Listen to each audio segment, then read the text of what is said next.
तुमच्यावर ज्यांनी अत्याचार केले आहे त्याचं नाव काय आणि तुम्ही त्याच्या अगेन्स्ट FIR केली का? त्याचं नाव रामाशीष राजबली यादव आहे आणि त्याने माझ्यावरती अत्याचार केलं. भरपूर त्याने माझ्यावर अत्याचार केलं. कारण मी एक जय भीम समाजाची बौद्ध आहे म्हणून त्याने माझा हमेशाही त्याने माझा अपमान केला. तू मेरे को भूल गई, सोना भी भूल जा, सब कुछ भूल जा, तू नीच जात की आहे, चमार आहे असं म्हणून त्याने माझा प्रत्येक वेळा अपमान करत गेला.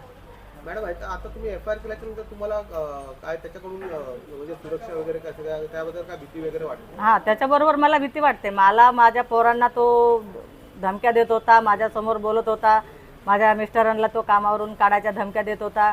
बोलायचा तर माझ्यामुळं ते कामावर लागलेत, मी त्यांना कधी पण काढील, कधी पण मी त्यांच्याकडून माझं ऑफिस साफ करून घेईल, मी कधी पण त्यांना कामावरून काढू शकतोय, असा मला तो हमेशा धमक्या देत होता.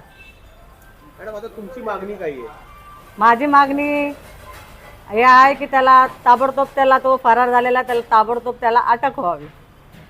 माझ्यासारख्या अजून बायकांचे त्यांनी जीवन खराब नाही करायला पाहिजे. माझं केलं त्याने अजून अनेक त्याच्यावरती अजून 2 बलात्कारचे त्याच्यावरती गुन्हा दाखल आहेत, अजून चालूच आहेत. त्याच्यावर मर्डरचे आहेत, कसले त्याच्यावरती गुन्हा दाखलच आहेत त्याच्यावरती. मग त्याला कसं काही त्याला अरेस्ट नाही झाला तो आतापर्यंत. त्याला अरेस्ट करावं ही माझी मागणी आहे.